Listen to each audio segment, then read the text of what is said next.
Hey everybody, this is Lynna, and you are watching Lynna's Life. And tonight is Sunday, June, what is it, 15th?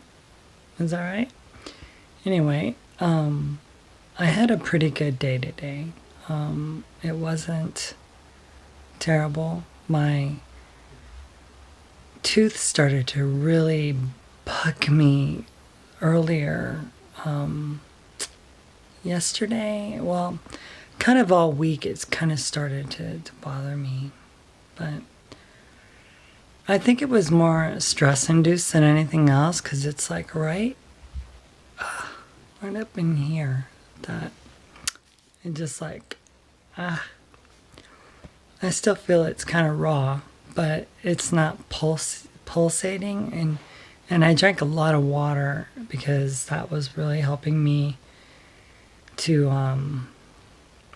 just deal with it, because it was really getting to be pretty painful, and I didn't really have a dentist to go to today or yesterday.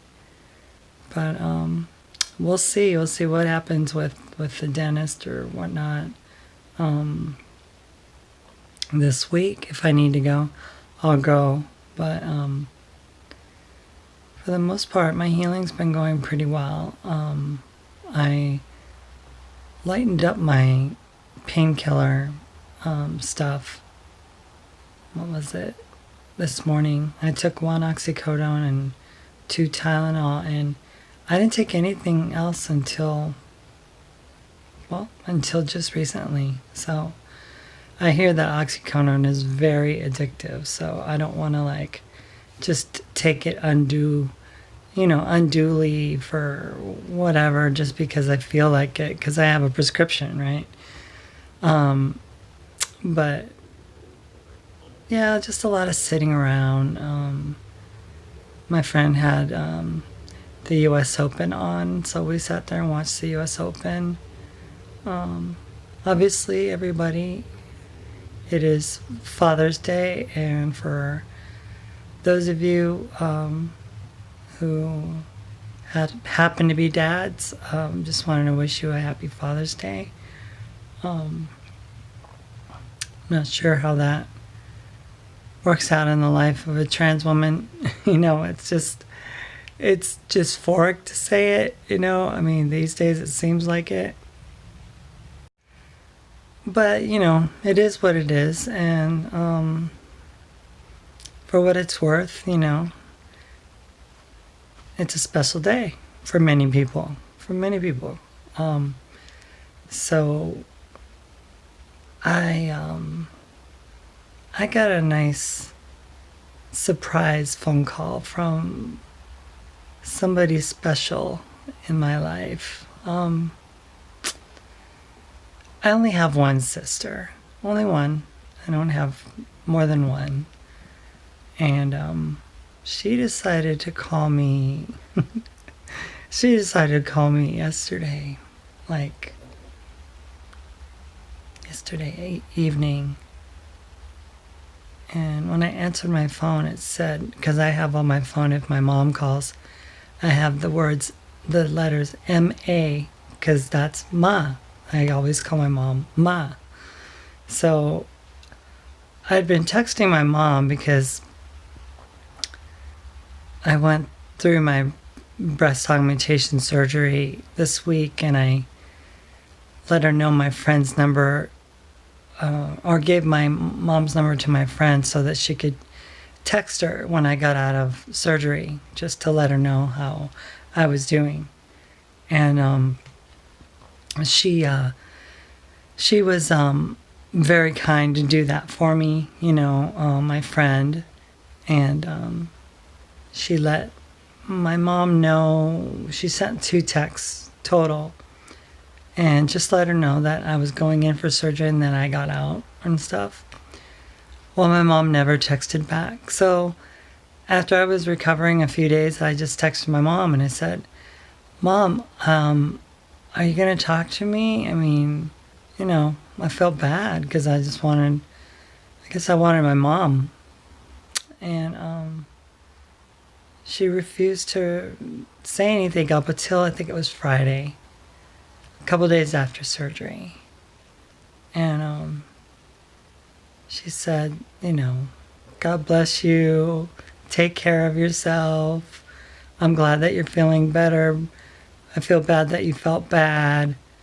But it was just very, very generic, very generic. And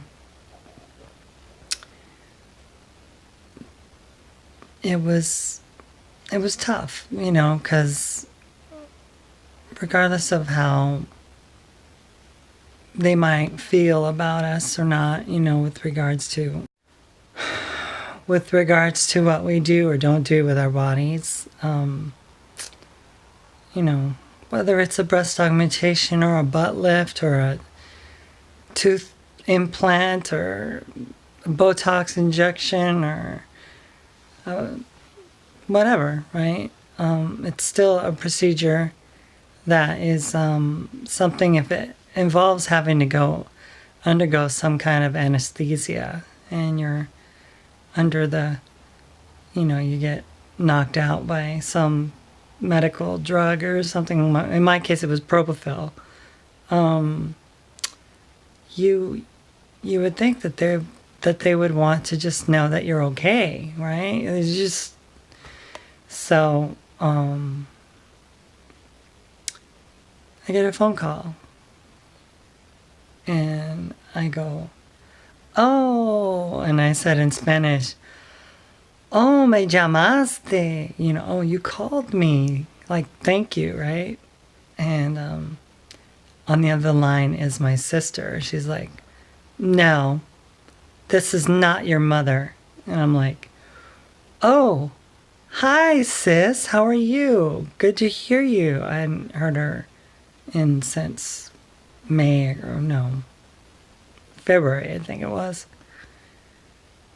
And she goes, "I don't know why you have to keep on harassing us and putting us in our place and telling us that you need,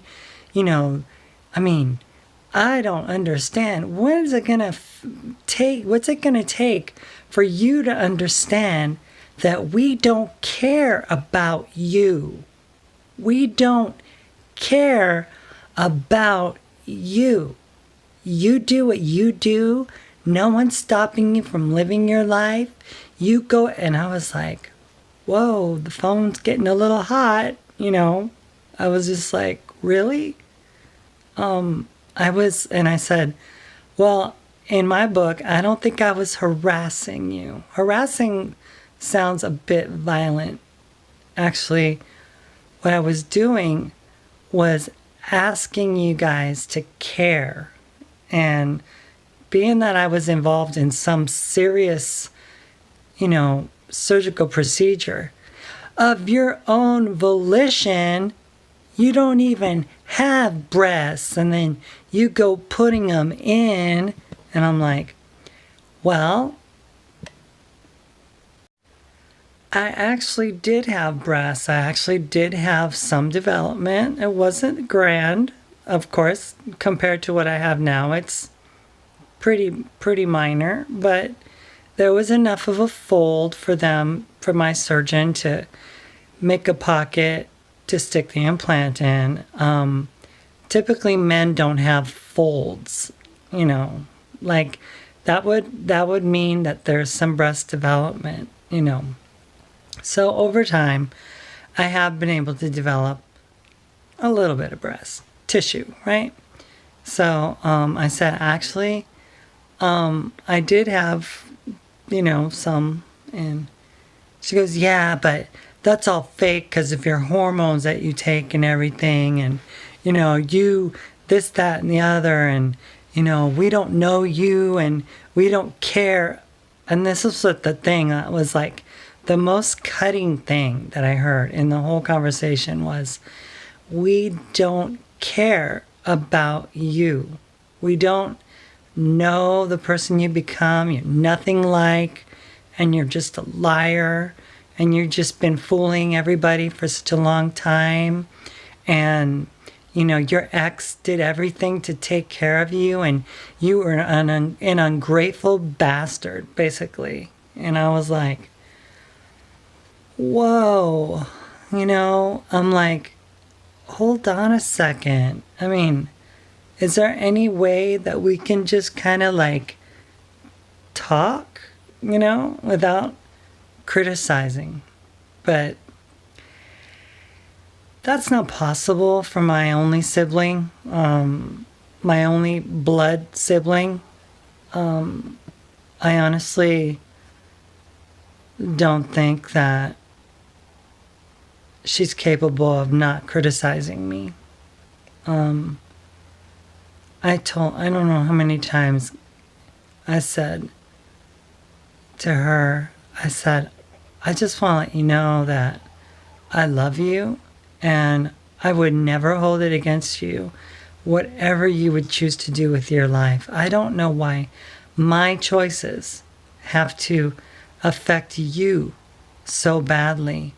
She's like, well, they don't affect me. It's just, you just bring so much shame, and dad this and dad that. And, our dad died back in 2005 of cancer. And she was idolizing my dad, and I didn't idolize my dad. I loved my dad. I still love my dad. And I mean, I was there for my dad when my dad got really sick and everything. I left Minnesota and flew down and came out, got to California and stayed there for like almost a month. And it was one of the best things that I'd ever decided to do, because I was able to have some really good closure with my dad. But, I just, sometimes it's not worth keeping toxic people in your life if all they're going to do is continue to throw criticism in your direction, continue to berate you, continue to, misgender you, obviously, misname you, purposefully, try to accuse you of things. Like, at one point, it was so like unbelievable, because it's like, you should be so grateful. And you know what, everybody, when it comes down to what my ex did for me when I was injured and I had nobody and I was at the hospital and I needed help, and this person stayed with me and helped me heal, I am absolutely grateful to that person that became my husband, who, loved me and everything through my injury. But I'm just like, you don't understand the bigger story, sis.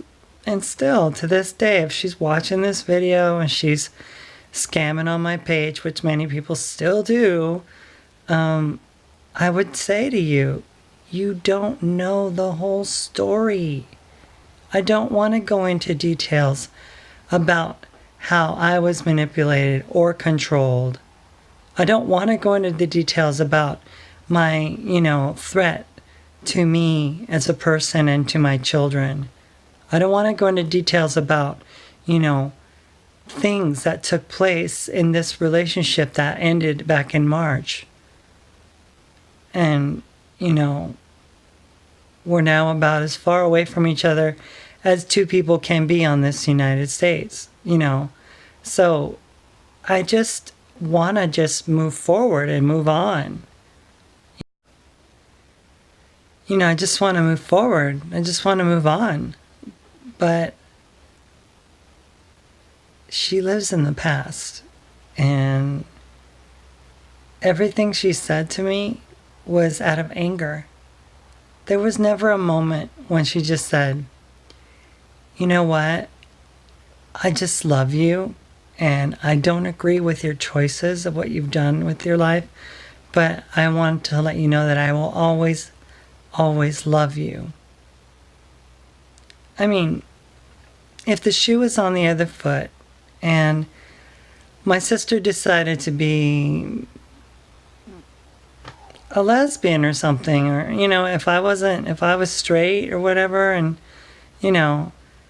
I just don't think it would have been the same thing. I wouldn't have said, you brought shame to the family. I would have tried to understand. I would have tried to have compassion. I would have, my sister never once, or my mom never once asked me anything about when I got injured and I broke my back and my neck, my vertebrae got fractured in 3 places. 3 vertebrae got fractured. Left down at the bottom of a mountain side to die, basically. And there was no questions, no asking of anything about, how did you feel? Oh my gosh, I feel so bad. I wish I could have helped you. I wish I could have, somehow done something. I wish I would have, no. There's never been anything like that. There's never been any kind of compassion, regardless of why I did what I did or who I am today or whatever. But there's a whole lot of criticism, a whole lot of hurtful innuendo. And when you tell somebody, we don't care about you, that kind of sums it up. We don't care about you. We don't want to know about you. You are a different person. We don't want to know the person you become. We like the person that you were. And, for a person like me to tell me, we don't like the person you become, well, I don't know, that comes across a bit hurtful. I don't know, just say. So it comes across really painful, to hear it, to hear people tell you, loved ones, people that are like my 1 and 2 people, in my family, my mom and my sister. My mom, I feel really bad for her because I just feel like she just is hurt, and I can understand. But she doesn't spew venom out at me like my sister does. My sister has no shame. I mean, it's almost like Maritza and my sister are like cut from the same cloth. It's like they're like the same type of person. And I told my sister, I said, you're just a narcissist, and she's like, oh yeah, I've heard a lot of things said about me, but I've never been told I was a narcissist. Well, a narcissist will never, ever admit that they are a narcissist. And, there's never anything that they can say that's ever wrong. So I'm like, is there anything that you've done that you feel like you've done that's wrong? Well, this isn't about me. This is about you. And the amount of shame that you brought to our family. Do you realize that, we weren't brought up to be like this. We weren't brought up to think like this. You had a dad who was a great example. My dad. And I was like, he's my dad too. I mean, yeah, I didn't want to follow his example, There were things in his life that I didn't want to follow his example. Is that wrong of me? And then I said, well, maybe if I didn't want to follow Dad's example, maybe that kind of maybe gave you a little image and picture of that, I'm not a man, to follow examples of men. I mean, maybe I just didn't really, feel connected to my dad like that, So dealing with that, right? And I think that brought on my stress-related toothache, because I guess just not getting a call from my mom and, Hey, I'm thinking about you. I hope you're doing well. Don't be, but there is no praying for me. There is no, I'm thinking about you. There is, you know, when we transition, many times, we lose our families. We do. We lose them. We lose our blood families. But we always gain real family. And I have 2 sisters here in Washington.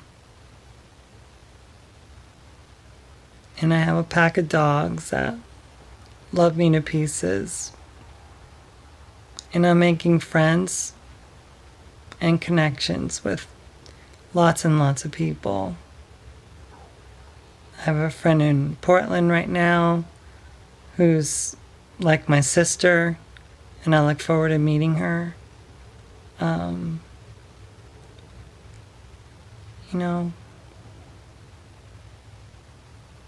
have my people.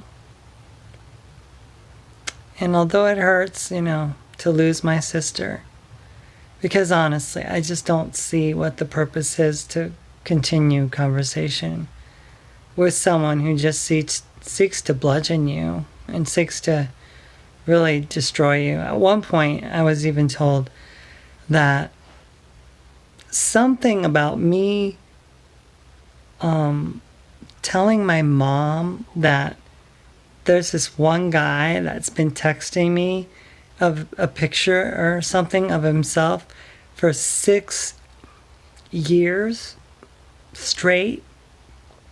And I was like, I don't think so.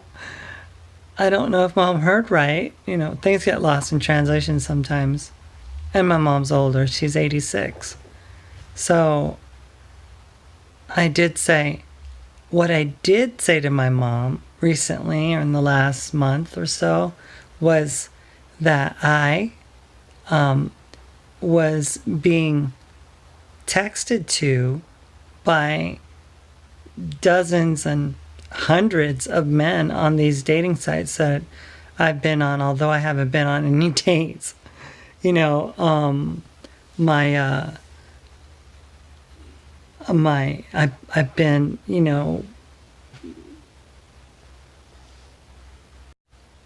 been, I'm constantly getting flirted with and stuff. So I was telling my mom about that recently, and I said, Mom, I know you don't want to see me as a woman, but, there are literally hundreds of men who are texting me, and there's always somebody every day who's saying something to me and affirming me. So I don't understand. Well, that gets turned around into like this story about me, like having one guy who texts me a picture of himself for 6 years straight. And that's not true. That's not true at all. So,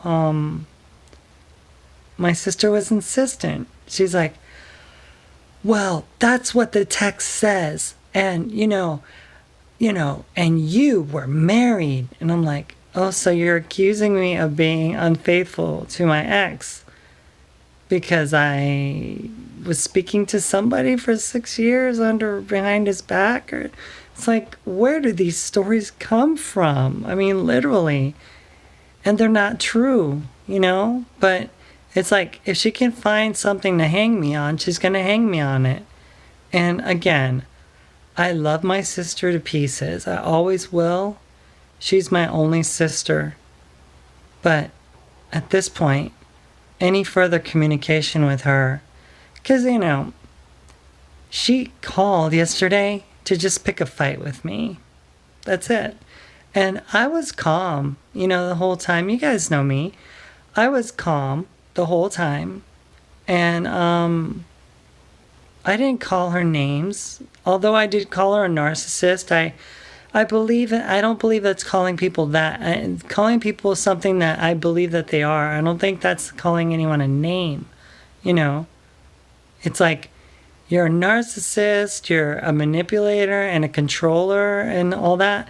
If I believe that, that's not a criticism. It's just like me saying, this is how I feel. And if I'm wrong, please correct me. If I'm wrong, please correct me.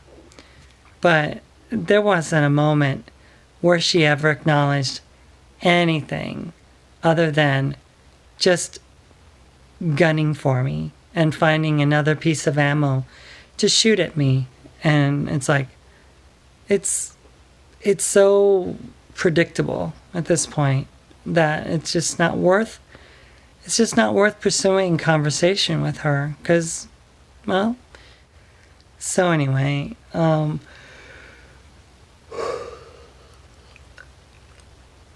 life is good regardless. I was never really that close to my sister. According to her, she doesn't understand why we never got along, but we didn't really get along very well. We've had our run-ins over the last few decades in our lifetime and stuff. And things that I remember, she says that, oh no, you don't remember right. You're just creating stories and stuff. And I'm like, okay. My mind is a steel trap, everybody. I have a memory of like an elephant. I remember things. I remember specific places and instances and dates, and I remember locations, and I remember, numbers and codes, and that's just how my mind works. I remember stuff. And I don't know what to say. All I know is that I'm not a liar. I'm not a cheater. I'm not a bad person. And, my ex would use this at other times and say, even your mom and your sister agree with me. And I would love to have my two friends here in Washington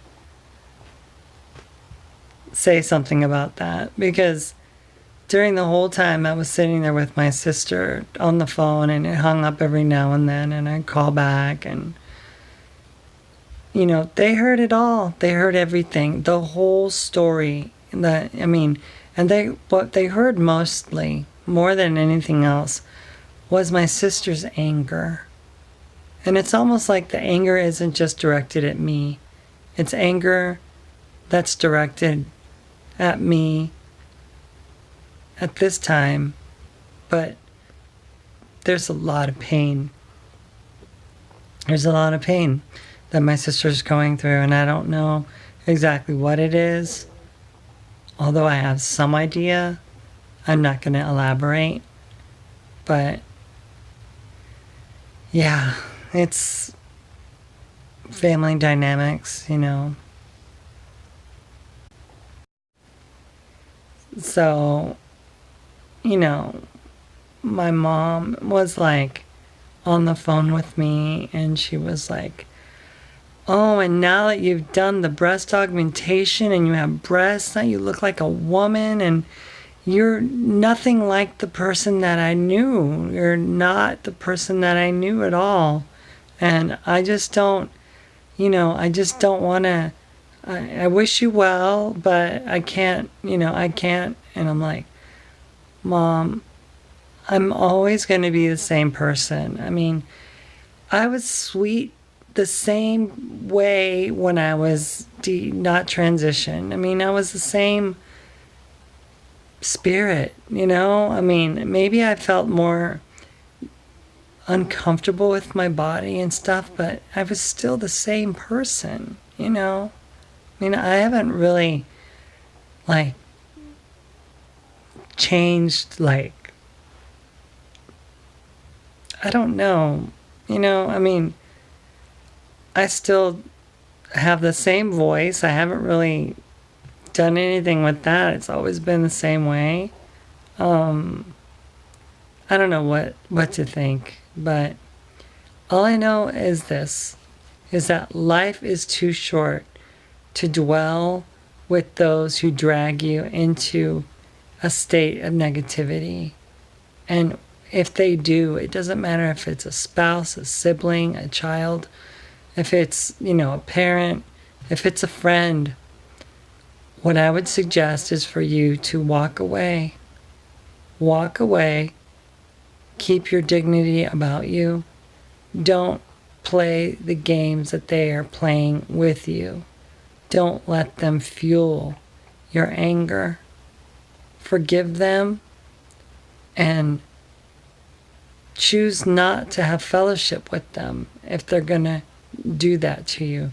If they're going to compromise you and endanger your life by their words and their actions, then just stay away. That's really the word. Just stay away. It's not worth it. Well, anyway, I have a big day tomorrow. I have my appointment, and I'm going to be going back to Manson, so I'm looking forward to that. And yeah, and I'll give you a boob update tomorrow and stuff. Maybe do a cute video or something. I don't know what I'm gonna wear. All right, see you guys. Bye.